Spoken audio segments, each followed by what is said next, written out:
Rabbil Alamin. Wassalatu wassalamu ala asyrafil anbiya'i wal mursalin Nabina Muhammadin wa ala alihi wa sahbihi ajma'in. Ya ayyuhalladzina amanu taqullaha haqqa tuqatih wa la tamutunna illa wa antum muslimun. Subhanaka la ilma lana illa ma 'allamtana innaka antal alimul hakim. Allahumma la sahla illa ma ja'altahu sahla wa anta taj'al hazna idza syi'ta sahla. Amma ba'd. Para ulama, para tokoh masyarakat, para undangan, hadirin hadirat, mahasantri al-Islam,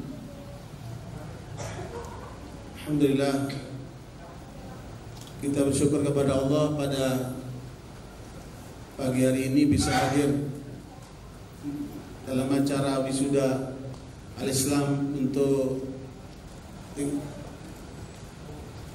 yang ke-10 dari wisuda kita.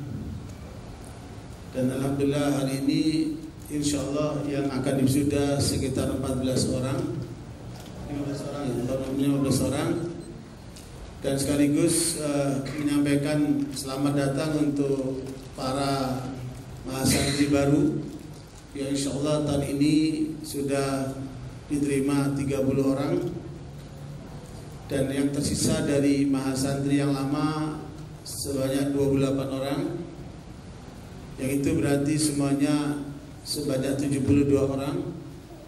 Mudah-mudahan upaya kita terus melahirkan generasi ahli ilmu dapat kita lanjutkan, karena Rasulullah SAW di dalam hadis yang hasan menyebutkan yahmilu hadzal ilma min kulli khalfin udul yunfuna anhu tahrif al-ghalin wa intihal al-mubtilin wa ta'wil al-jahilin. Kata Nabi SAW, senantiasa akan ada dalam setiap generasi mereka yang kategori ahli ilmu yang moderat, ahli ilmu yang udul, yang terpercaya, yang tugasnya adalah menjaga keutuhan Islam dari upaya kelompok mereka yang kategori ekstrim yang berusaha untuk menyimpangkan ajaran Islam. Makanya Islam tidak mengenal ekstremitas yang kategori hulu, melampaui batas. Dan ini akan ada senantiasa kelompok di tengah umat Islam yang masuk kategori ekstrim. Dan ekstrim di sini bukan berarti menurut ilmu sosial yang dikarang oleh Barat itu, bahwa kelompok Islam yang menjalankan Islam secara benar oleh mereka disebut dengan fundamentalis. Dan jelas ini keliru, karena mereka mengkategorikan fundamentalis masuk kategori ekstrim. Padahal fundamentalis itu maknanya mereka yang menjalankan Islam secara benar, secara konsekuen, secara mendasar, secara komprehensif. Dan mereka selalu menyebutkan bila kemudian praktisi-praktisi Islam tidak sesuai dengan kehendak Barat, mereka sebut sebagai apa? Fundamentalis.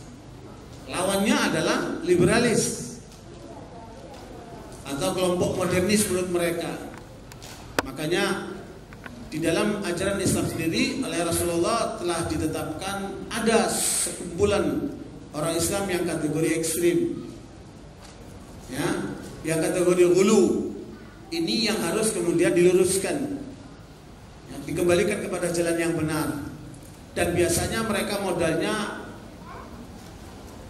semangat yang lebih, karena semangat yang lebih tidak didasari oleh dasar ilmu yang memadai, pengalaman yang cukup, maka bisa timbul sikap ekstrim atau hulu ini.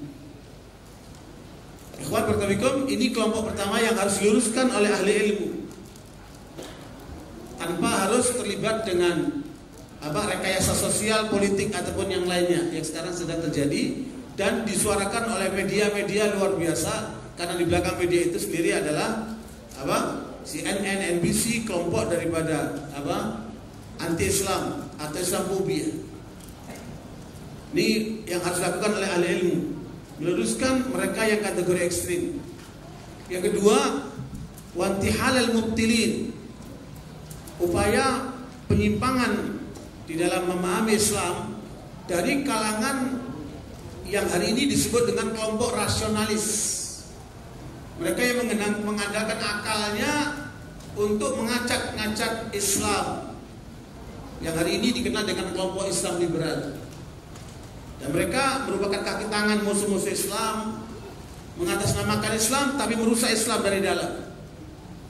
Meskipun nanti akan menggunakan istilah-istilah lain yang intinya adalah ingin mengkerdilkan Islam supaya dicocok-cocokkan dengan kehendak Barat. Alhamdulillah, kelompok ini ada di tengah umat Islam dan mereka dibiayai oleh foundation yang dibuat oleh Barat itu. Kita yang punya ilmu harus meluruskan kelompok ini supaya mereka kembali kepada jalan yang benar. Inilah tugas ahli ilmu yang disebutkan Nabi SAW. Yang ketiga adalah kelompok ta'wilul jahilin, orang-orang bodoh tetapi kemudian sok pintar. Orang bodoh menggunakan agama untuk kepentingan-kepentingan tertentu, sehingga mereka bisa berubah-ubah sesuai dengan kepentingannya.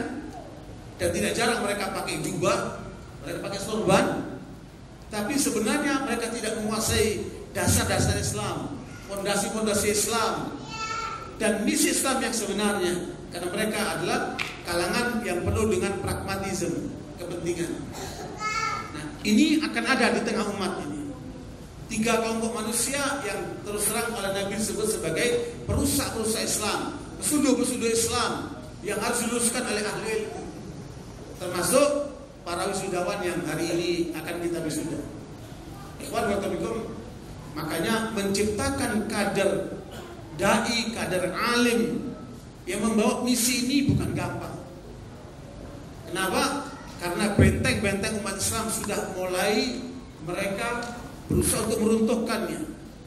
Pak Natsir dalam banyak kesempatan menyebutkan benteng umat Islam ada di 3 tempat: masjid, pesantren, dan perguruan tinggi. Nah, atas dasar inspirasi itu kami mendirikan Al-Islam untuk memadukan 3-tiganya. Di Al-Islam ini ada masjid, di Al-Islam ini ada pesantren, ada lembaga tinggi, pendidikan tinggi. Kita padukan antara duanya untuk kemudian mencoba berdasarkan pengalaman. Saya dulu pernah menjadi imam di Islamic Society di Australia. Saya juga pernah merasakan tinggal beberapa saat di Timur Tengah. Saya coba untuk memadukan antara 2 pola ini. Pola Arab yang banyak hafalannya, seperti tadi Bapak Ibu melihat bagaimana hafalan kitab-kitab oleh para wisudawan kita tadi, demonstrasi yang luar biasa. Itu adalah satu pola untuk memudahkan ketika nanti mereka berceramah, mereka mengajar, sudah nggak lagi buka-buka buku lagi. Kenapa? Ringkasannya sudah ada di kepala. Itulah yang namanya matan. Nah, sementara ketika kami sekolah di negeri Barat, kita menemukan pola lain, namanya apa? Analisa. Nah, analisa atau menggunakan pola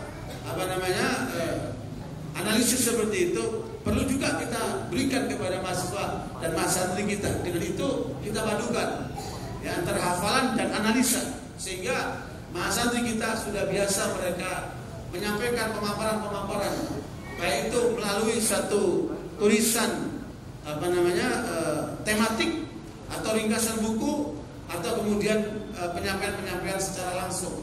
Mereka sudah dilatih untuk itu, sehingga tidak perlu lagi khawatir kalau harus bicara di perguruan tinggi di hadapan para ilmuwan dan seterusnya, karena mereka sudah dilatih untuk menganalisa. Alhamdulillah ini sudah berjalan. Hari ini merupakan wisuda Mahasiswa Al-Islam yang ke-10. Mudah-mudahan dari jumlah yang ada ini Kalau yang sudah lulus kira-kira 145 mahasantri kita, sebagian melanjutkan ke Timur Tengah, sebagian lagi melanjutkan di dalam negeri, dan mereka semuanya terjun dalam dunia dakwah. Ya, kita berharap tentunya kalau bisa kemampuan alumni kita itu satu orang bisa berdakwah di tingkat satu kabupaten. Kalau kita bisa melahirkan satu orang bisa menangani dakwah setingkat satu kabupaten, maka kita butuh kira-kira 600 alumni kita untuk kita tempatkan di masing-masing kabupaten seluruh Indonesia. Kebijakan tahun ini yang ditempuh oleh pesantren adalah melatih mahasantri kita diterjunkan sebagian tugas dakwah di daerah-daerah. Tahun kemarin alhamdulillah beberapa mahasantri kita terjun ke daerah-daerah Bengkulu dan yang lainnya, dan sekaligus memotret kondisi dakwah di masing-masing daerah itu, sehingga kemudian kita nanti bisa memetakan apa sih yang dibutuhkan di wilayah-wilayah di daerah itu. Alhamdulillah ini satu langkah bagus. Juga ada upaya ke depan, mahasantri kita juga ditugaskan dakwah setahun di bawah koordinasi pesantren untuk kemudian menjadi lahan pelatihan, ya, latihan dakwah, tapi tetap dalam koordinasi dengan pihak pesantren. Waktu-waktu yang lalu para mahasantri setelah lulus mereka diberikan kebebasan pilih untuk dakwah di daerah mana, mau melanjutkan sekolah di tempat mana silakan. Tapi tahun ini supaya lebih terkoordinir dan terarah, nanti akan diterangkan oleh Direktur Santri Tinggal Islam. Sesuatu yang sangat saya apresiasi adalah upaya untuk lebih mengatur dan membangun jaringan dakwah, ya, untuk di wilayah kita ini. Sekedar contoh saja, saya terjun ke Irian Jaya, dari mulai Sorong, Fakfa, Kaimana sampai pedalaman Merauke di wilayah Sungai Mapi berdekatan dengan Digul, tempat dibuangnya Soekarno dulu. Kemudian saya masuk sampai ke pedalaman Wamena, Jayawijaya. Ternyata memang masalah yang dihadapi oleh Indonesia adalah kelompok separatis bersenjata yang mereka ingin memisahkan dari Indonesia. Sebenarnya kalau pemerintah kita itu sadar, cara penanganan kelompok separatis yang ada di Irian itu, kalau digunakan dengan cara kekerasan, dengan senjata, dengan perang, maka Indonesia akan semakin dipojokkan oleh dunia internasional, terutama negeri-negeri yang ingin Irian itu lepas dari Indonesia sebagai alasan ini anti HAM dan lain sebagainya. Sebenarnya ada cara lebih efektif dari itu, tapi pemerintah Indonesia belum mengambil langkah itu. Apa? Dakwah. Kalau seandainya para dai digerakkan ke wilayah Irian itu untuk merubah cara berpikir dan perilaku masyarakat Irian, saya yakin tidak perlu lagi dengan senjata menghadapi mereka. Cukup dengan apa? Pendekatan intelektual, pendekatan budaya dan seterusnya. Dan itu kami bisa merasakan ketika terjun dakwah di sana, menerjunkan para dai kita di sana, luar biasa pengaruhnya. Bahkan Ustaz Fadlan yang orang asli Papua juga merasakan betapa bahwa upaya dakwah di sana itu merupakan satu yang prioritas. Karena itu ikhwan barakallahu, apalagi kalau lihat sejarahnya, Irian itu Islam kita jauh lebih dulu menguasai Irian daripada agama lain. Makanya banyak penduduk asli Irian itu mereka muslimin. Asal usul mereka orang-orang Islam, bukan agama lain. Meskipun ada sebagian yang tidak punya agama, tapi Islam dan semua agama itu yang lebih dulu masuk di Irian. Lewat Maluku, lewat Ternate, termasuk adanya Raja Ampat dan sebagainya itu. Tapi kemudian diklaim secara sepihak seakan-akan Irian itu negeri yang sudah dibaptis, dan itu jelas manipulasi sejarah. Karenanya saudara sekalian, gerak dakwah kita ini kalau betul dilakukan secara simultan dan strategis, saya yakin perubahan ke depan akan menjadi luar biasa. Seminggu yang lalu kami mengadakan pertemuan ulama dan dai Asia Tenggara di Sentul, di Hotel Aston. Kemudian kita berdiskusi dengan mereka untuk merancang dakwah ke depan. Alhamdulillah itu satu langkah maju. Mudah-mudahan hal semacam ini terus kita lakukan dalam rangka untuk koordinasi dakwah dan penguatan dakwah. Hari Kamis yang lalu kami juga mengadakan pertemuan ulama dan dai se-DKI di Al Jazeera Polonia. Alhamdulillah dihadiri oleh Gubernur Jawa Barat dan anggota dewan dan beberapa kalangan termasuk para ulama dari Timur Tengah untuk berdiskusi bagaimana gerak dakwah di DKI ini ke depan. Alhamdulillah saya dengan Dr. Zain juga banyak menghadiri pertemuan-pertemuan dakwah tingkat internasional. Saya anggota di beberapa lembaga dakwah di tingkat internasional, termasuk Al-Ittihad Alami Ulama Muslimin, Persatuan Ulama Dunia. Saya ikut anggota di situ. Kemudian juga Al-Hay'ah Alami Sunnah Nabawiyah, lembaga internasional dan pembelaan sunnah, juga saya ikut di situ. Dan lembaga-lembaga lain termasuk ada Al-Ittihad Alami Lidu'atil Muslimin, Persatuan Para Dai Dunia. Di situ ada Dr. Muhammad Arifi dan yang lainnya. Semua tergabung di kalangan para dai-dai muda di tingkat internasional, tergabung di situ. Alhamdulillah kami hadir dalam acara-acara bersama mereka dalam muktamar dan pertemuan internasional. Dan ini semuanya merupakan satu lahan yang luar biasa.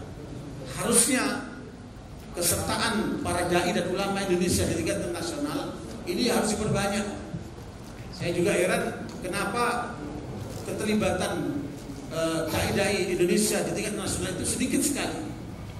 Dan mungkin saya yang cukup banyak ikuti acara itu, termasuk Dr. Ahmad Zain baik di Turki maupun di tempat lain. Nah, ke depan ini kadang-kadang kita harus ikut dalam forum-forum internasional, karena di sanalah kita bisa menyampaikan pandangan-pandangan kita. Dan kemudian banyak mereka yang tidak tahu tentang kita, sehingga dalam kesempatan itulah kita sampaikan kepada mereka. Apalagi kita sebagai umat Islam terbesar di dunia, lalu kemudian jumlah kita di sana sedikit, maka tentunya ini tidak mewakili jumlah yang besar ini. Sehingga karenanya peran-peran kita ke depan harus ditingkatkan, bukan cukup nasional saja, sampai kepada skop regional dan internasional. Alhamdulillah jaringan-jaringan itu sudah kita bangun, tinggal nanti kadang-kadang mudah melanjutkan apa yang sudah kita rintis ini sehingga menjadi satu kekuatan. Dan mudah-mudahan apa yang kita bawa merupakan cahaya ilahi ini dapat diterima oleh umat manusia di seluruh dunia insyaallah. Ikhwan wa akhwat, kembali kepada tema yang diangkat oleh Dr. Ahmad Zain dalam buku Mengenal Ahlus Sunnah wal Jamaah. Saya juga membuat buku yang judulnya hampir sama tapi isinya beda, yaitu Ahlus Sunnah wal Jamaah dan Dilema Syiah di Indonesia. Saya telusuri tentang istilah Ahlussunnah wal Jamaah yang kemudian di sini Dr. Ahmad Zain tidak menyebutkan sejarahnya. Nanti akan saya isi apa itu sejarah Ahlussunnah wal Jamaah. Baru kemudian menyangkut masalah istilah dan akidah dan kandungan poin-poin inti dari kandungan buku ini yang kemudian bisa menjadi bahan pegangan dari umat Islam Ahlussunnah yang mayoritas di Indonesia ini. Apa yang saya sampaikan dalam buku saya itu lebih kaitan dengan pembelaan kepada kita umat Islam Ahlussunnah dari upaya perusakan musuh. Makanya Pak Nasir selalu mengingatkan kepada kita, gerak dakwah kita harus terfokus di dua hal, binaan wa difa'an, membangun kekuatan Islam sekaligus proteksi terhadap kekuatan Islam dari upaya perusakan. Ya, apakah itu dari kristenisasi, pemurtadan, atau dalam bentuk ajaran-ajaran menyimpang seperti Syiah dan yang sebagainya. Alhamdulillah di tingkat nasional kita sudah membentuk aliansi anti Syiah, satu upaya bersama umat Islam Ahlussunnah di Indonesia yang tergabung dari semua komponen NU, Muhammadiyah, Pancasila dan yang lainnya, yang kemudian bersatu menangkal Syiah di Indonesia. Alhamdulillah gerakannya cukup menggentarkan pihak Syiah. Bahkan Iran menyebutkan aliansi anti Syiah merupakan lembaga yang paling dikhawatirkan untuk menghambat gerakan Syiah di Indonesia. Ya, ini satu pengakuan dari musuh sendiri. Nah, yang kedua, kita juga membentuk Baitul Maqdis untuk menangkal gerakan pemurtadan. Tapi itu lembaga yang untuk menangani Indonesia tidak mungkin, karena ini lembaga besar. Indonesia ini umatnya besar. Makanya sekarang kita sedang merancang untuk membentuk aliansi anti pemurtadan, melibatkan semua komponen yang sedang berjalan menangkal kristenisasi dan pemurtadan ini. Nah, ini merupakan satu kerja besar.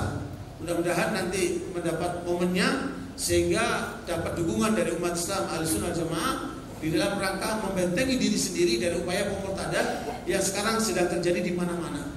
Ya, kalau saja kita lihat angka-angka tahun 1900 sebelum Indonesia merdeka, jumlah umat Kristiani di Indonesia hanya 0,1%. Ya, meskipun kita lama dijajah oleh Belanda, tapi gerak kristenisasi mereka tidak berhasil.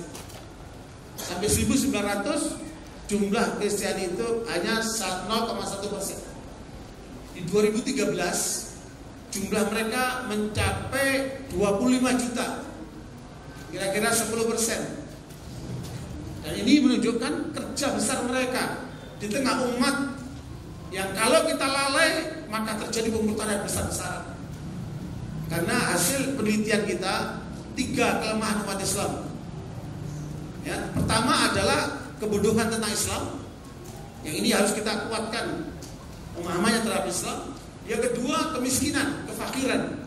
Yang ini berarti harus ada pemberdayaan ekonomi untuk mengangkat mereka. Yang ketiga adalah perpecahan. Makanya upaya penyatuan umat harus terus digalak. Ya, alhamdulillah di banyak lini kita berusaha untuk bagaimana menguatkan umat ini. Dan upaya dari Dr. Ahmad Zaid dengan mengenal Ahlussunnah Jamaah, saya yakin ini adalah upaya untuk menyatukan langkah-langkah umat Islam Ahlussunnah Jamaah. Ya, karena kalau kita kuat, taruhlah Amerika juga aja, taruhlah kita ini tawon, ya lebah. Kalau tawonnya lebahnya banyak, ngadepin gajah, kira-kira bisa tumbang nggak itu gajah? Ya, saya yakin tumbang itu gajah. Nah, dientupin aja oleh sekian banyak tawon itu, ya, di matanya, di telinganya, mulutnya, saya yakin tumbang itu gajah. Karenanya sekalian, kekuatan kita ini ada dalam persatuan umat ini. Dan persatuan umat ini tergantung daripada akidahnya. Kalau akidah Ahlussunnah wal Jamaahnya kokoh, maka umat ini akan kuat menjadi kesatuan yang luar biasa.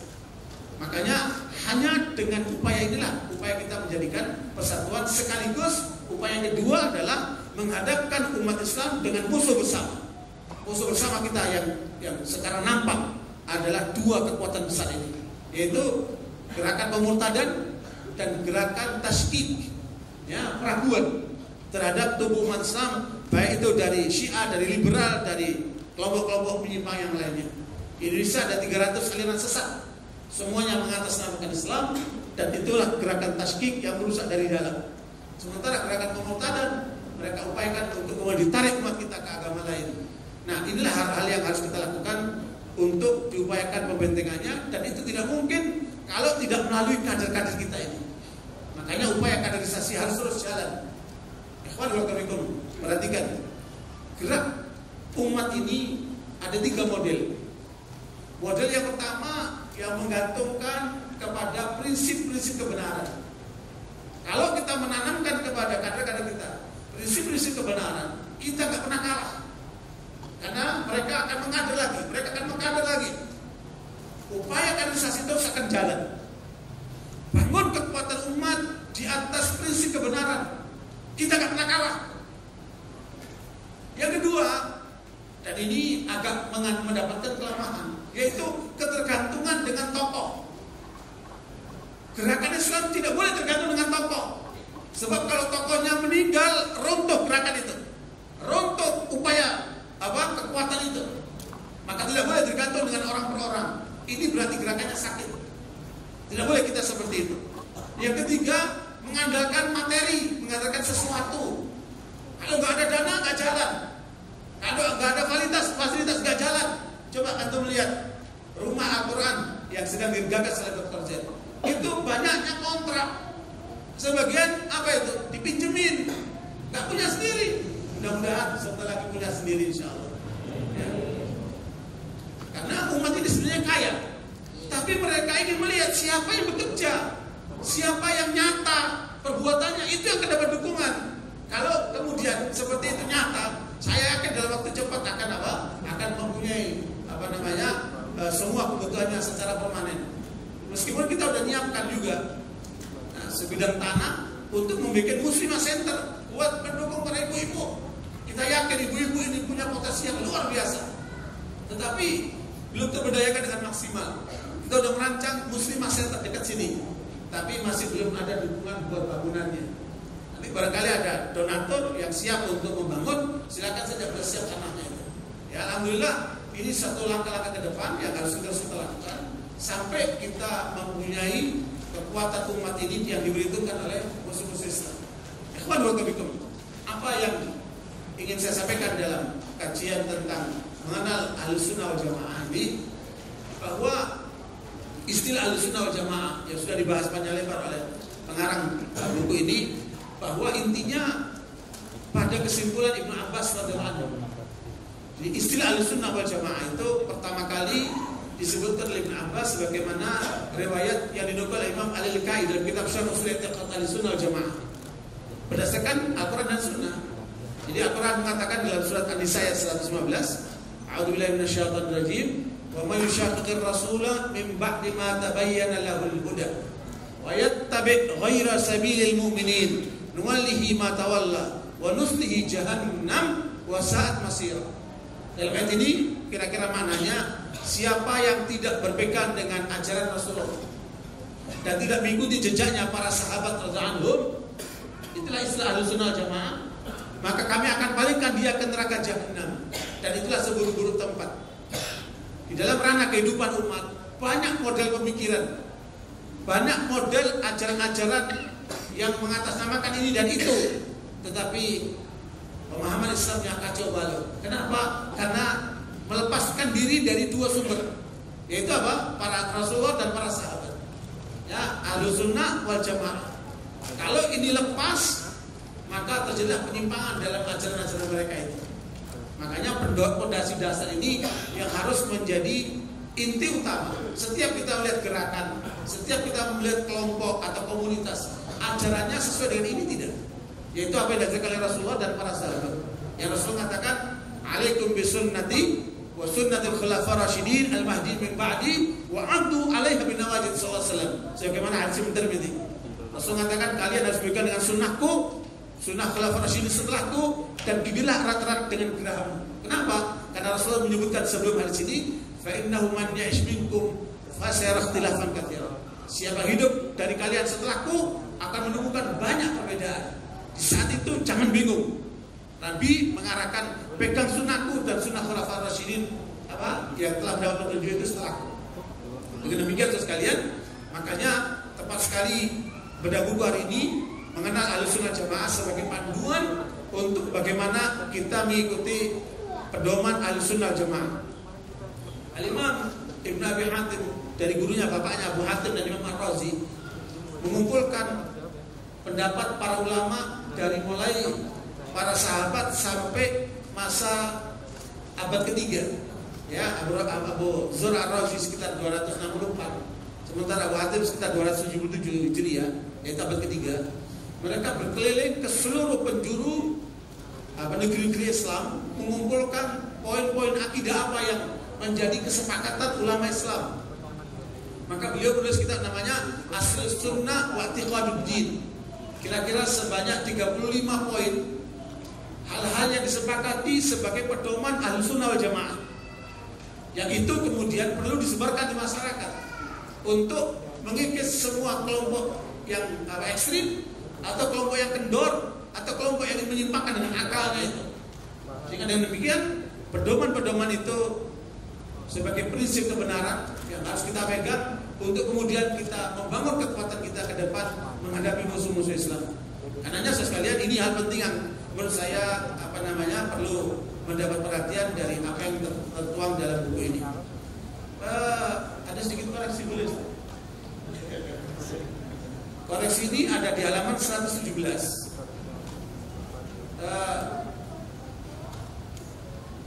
beliau menyebutkan ada sejumlah ajaran atau kelompok yang menyimpang dari ajaran Ahlussunnah wal Jamaah. Ya, beliau sebut pertama Syiah Rafidhah. Syiah Rafidhah di sini beliau sebutkan ada 7 rukun Islamnya. Pertama al-wilayah, wilayah. Kedua taharah. Ketiga salat. Keempat zakat. Kelima puasa. Keenam haji. Dan ketujuh jihad. Nah ini kalau yang saya pelajari dari sumber-sumber Syiah, saya yakin ini bukan dari sumber awal. Karena kalau dari sumber awal Syiah itu akan merujuk kepada kitab Ushul Kafi. Dalam kitab Ushul Kafi juz 2 halaman 18. Sampai hafal saya riwayat ini karena itu menjadi pokok penyimpangan Syiah, yaitu rukun Islam Syiah yang berbeda dengan rukun Islam Ahlussunnah wal Jamaah. Di dalam riwayat itu disebutkan an Abi Ja'far alaihissalam. Kalau Syiah menyebut imamnya pakai apa? Alaihissalam. Mengatakan bunyal Islamu ala khamsin. Islam dibangun di atas 5 fondasi. Inilah rukun Islam dalam Syiah. Kalau di sini beliau sebutkan 7. Nah ini jelas sumbernya dari sumber lain, bukan dari sumber primer. Bisa jadi ini dari sumber sekunder. Saya juga pernah menegur Syekh Qaradawi, hafizahullah, seorang ulama besar, menulis kitab judulnya Fiqhul Jihad.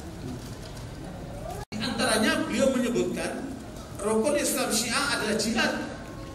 Ya mungkin juga sumbernya mirip-mirip yang dinukil oleh penulis buku ini, yaitu rukun Islam Syiah itu ada jihad. Maka saya tegur beliau. Saya mendalami masalah Syiah Syekh dari sumber-sumbernya, dan hakikat rukun Islam Syiah itu 5 dan tidak ada satupun tentang jihad. Ya. Nah bisa jadi sumbernya Dr. Zain sama dengan Dr. Syekh Qaradawi. Akhirnya beliau panggil sekretaris Abu Walid. Kamu boleh tahan di sini. Ini penting nih, masukan penting. Tolong dicatat, kata beliau. Dengan lapang dada beliau terima. Meskipun beliau ulama tingkat internasional. Ya, ketika diberikan masukan langsung apa? Alhamdulillah beliau terima. Mudah-mudahan Dr. Zain juga lapang dada menerima juga. Nah, barakallahu sekalian, apa yang ada di dalam kitab Ushul Kafi sebagai rujukan utama Syiah ini? Yang pertama adalah bunyal Islam ala khamsin, ala salati, waz zakati, was siyami, wal haji, wal wilayah. Walam yunada bi syai'in kama nudiya bil wilayah faqad an-nasu arba' wa taraka hadhi. Ya, kata Imam Syiah ini Islam dibangun di atas 5 fondasi, yaitu salat, kemudian zakat, puasa, haji, dan wilayah. Loyalitas kepada para imam. Ya. Yang kemudian kata Imam Syiah ini 4 pertama diambil oleh banyak orang Islam, tetapi 1 yang ditinggalkan, yaitu wilayah, loyalitas kepada imam. Bahkan di halaman 23 al-wilayah ditaruh nomor 1. Di kitab yang sama Ushul Kafi ditaruh nomor 1. Yang pertama al-wilayah. Maknanya menurut ajaran Syiah, rukun Islam yang pertama itu adalah loyalitas kepada imam. Bukan sholat, bukan puasa, bukan zakat, bukan haji. Loyalitas kepada imam. Ini menunjukkan apa? Rusaknya agama Syiah itu. Ya, makanya sekarang sudah kecenderungannya ulama-ulama Islam dunia menyebutkan Syiah bukan lagi madhab, Syiah din. Syiah itu agama baru. Sehingga karenanya tidak ada upaya untuk pendekatan antara Syiah dan Sunnah. Karena memang Syiah itu din, agama baru, dengan rujukan baru, dengan ajaran baru. Yang kemudian yang disayangkan masih banyak profesor, doktor, kalangan intelektual, bahkan yang mengaku ulama tapi membenarkan Syiah, menganggap Syiah itu mirip-mirip saja, sama saja. Dan saya yakin orang-orang seperti ini tidak membaca sumber utama buku Syiah. Karena buku Syiah kalau kita lihat dari sumbernya rusak sekali, ajarannya menyimpang sekali. Makanya pantas kalau kemudian Syiah itu kita tuntut untuk dilarang di Indonesia. Ya, melalui An-Nas, melalui berbagai cara kita coba untuk meyakinkan pemerintah Indonesia supaya Syiah ini jangan kemudian dibuka pintunya. Nanti akan menjadi bom waktu di Indonesia ini. Karena Syiah ini yang disasar kita umat Islam Ahlussunnah wal Jamaah. Syiah nggak menyebarkan ajaran Syiahnya di kalangan Nasoro, di kalangan Hindu, Buddha, agama lain, enggak. Mereka di mana menyebarkan ajarannya? Di tengah umat Islam Ahlussunnah wal Jamaah. Ini yang membahayakan kita. Makanya kewajiban kita untuk melindungi umat Islam dari ajaran Syiah yang menyimpang ini. Saya kira ini koreksi untuk rukun Islam Syiah sebenarnya tidak masuk kategori jihad, tetapi bahkan dalam ajaran Syiah kontemporer aslinya jihad itu tidak sah kecuali dengan imam yang gaib. Artinya jihad itu belum wajib sampai datangnya imam Syiah yang ke-12 yang sedang gaib itu. Anak kecil umur 5 tahun, 6 tahun hilang diseredap, nanti akan muncul di akhir zaman. Makanya orang Syiah kalau menyebutkan Imam Mahdinya, mereka mengatakan ajalallahu farajahu. Semoga imam yang kecil itu cepat keluar lagi ke muka bumi ini. Jadi begitulah gaya-gaya Syiah seperti itu. Kemudian dari pemaparan beliau ada 3 aliran sesat yang tidak beliau sebutkan, karena ini mereka bukan kategori Ahlussunnah wal Jamaah. Ya, dalam kitab-kitab Al-Firaq yang kemudian itu banyak sekali referensinya, Al-Fasl bainal Milal wa Nihal karangan Ibnu Hazm, atau kemudian Al-Farq bainal Firaq karangan Al-Baghdadi, Abu Qadir Al-Baghdadi, atau kitab-kitab Al-Mawsu' Al-Muyassara fil Adyan wal Madzhab Al-Mu'asirah, dan atau Profesor Dr. Nasr Al-Aql dalam kitab Dirasat fi Al-Madzahib wal Firaq Dhalah fi Ahlussunnah wal Jamaah, dan sumber-sumber kitab firaq itu menyebutkan 3 kelompok aliran sesat yang tidak masuk kategori Ahlussunnah, yang barangkali ini bisa melengkapi apa yang ditulis oleh Dr. Ahmad Zaid. Yang pertama adalah Murji'ah. Karena Murji'ah ini menurut para ulama lebih bahaya daripada Khawarij. Ya, karena Murji'ah ini dia mengatakan iman tidak terkait dengan amal. Jadi kalau orang mengatakan, Al-Sunnah mengatakan al-imanu ma waqara fil qalbi wa nataqa bil lisanu wa saddaqal amal. Iman itu terdiri daripada 3 bagian. Keyakinan dalam kalbu, kemudian diucapkan oleh lisan, dan dibuktikan oleh perbuatan. Tapi menurut Murji'ah, iman itu cukup di kalbu saja. Jadi kalau orang mengaku muslim, sudah pasti masuk surga dia. Berarti munafik muslim juga dia. Ya, masuk surga juga dia. Na'udzubillah min dzalik. Ya, tidak terkait dengan apa? Dengan perbuatan. Padahal ini bertentangan dengan Ahlussunnah wal Jamaah. Begitu pula kalaupun ada kelompok Murji'ah fuqaha, ini kelompok Murji'ah yang dianggap paling ringan. Yaitu mereka mengatakan iman cukup dengan keyakinan di hati dan diucapkan oleh lisan, tidak terkait dengan perbuatan. Ini Murji'ah. Di negeri kita cukup banyak kelompok Murji'ah ini. Ketika mereka menyatakan Islam hanya cukup dengan apa? Dengan apa? Dengan iman, dengan ucapan, maka dia akan adanya Murji'ah ini. Ya. Jadi Murji'ah mengatakan Islam tidak ada kaitan dengan negara. Islam tidak ada kaitan dengan hukum-hukum syariah yang terkait dengan ekonomi, dengan sosial, dengan segala macam itu. Islam hanya dengan ucapan dan keyakinan saja. Na'udzubillah min dzalik. Ini kelompok penyimpang dan mereka bukan Ahlussunnah wal Jamaah. Kemudian yang kedua adalah Al-Jibriyah, kelompok yang totalitas mengatakan kami ini hanya seperti robot. Kalau Qadariyah mengandalkan akalnya, saya benar, saya baik, itu ketentuan saya sendiri. Itu namanya Qadariyah. Gak ada kaitan sama Allah sama sekali. Tapi Jabariyah mengatakan saya baik, saya gak baik, semua ketentuan Allah. Ini bahaya sekali. Berarti dia bejat, dia rusak. Kenapa? Takdir Allah.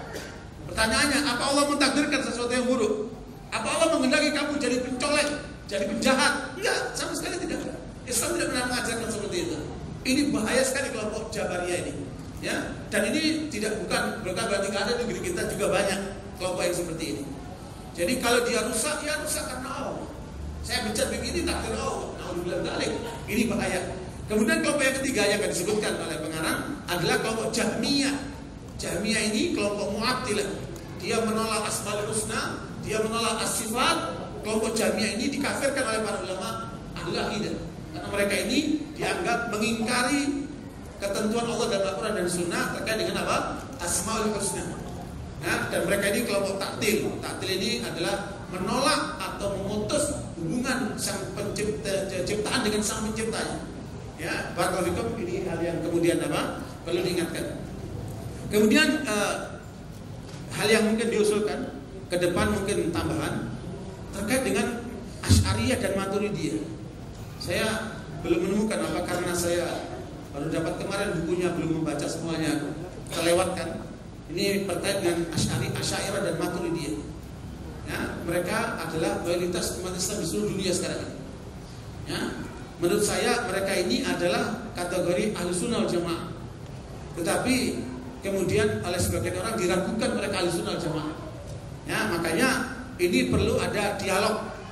Ya, karena di masa lalu itu ada kelompok namanya Ahlul Athar atau Ahlul Hadis yang berseberangan dengan Al-Asy'ariyah wal Maturidiyah. Dan dalam fikih juga ada kelompok Ahlul Ara yang ada di Irak yang dipelopori oleh Imam Abu Hanifah, dan kelompok Ahlul Athar yang ada di Madinah dipelopori oleh Imam Malik rahimahullah. Kemudian datanglah Imam Syafi'i, dipadukan antara keduanya. Maka cara memadukannya lewat apa? Lewat usul fikih. Ya, dan ini sangat dimungkinkan selama kita lihat Al-Asy'ariyah wal Maturidiyah yang saya baca, mereka sangat menekankan dalil. Tinggal kadang-kadang masalahnya di pemahaman dalil suka terjadi perbedaan. Nah, karenanya upaya menyatukan umat Islam Ahlussunnah, apalagi dalam rangka menghadapi musuh-musuh Islam besar, ya baik kalangan non-Muslim atau kalangan aliran sesat seperti Syiah, maka kesatuan Ahlussunnah wal Jamaah harus menjadi satu keniscayaan, harus menjadi satu keharusan, sehingga dengan itu kekuatan kita menjadi kekuatan yang paripurna.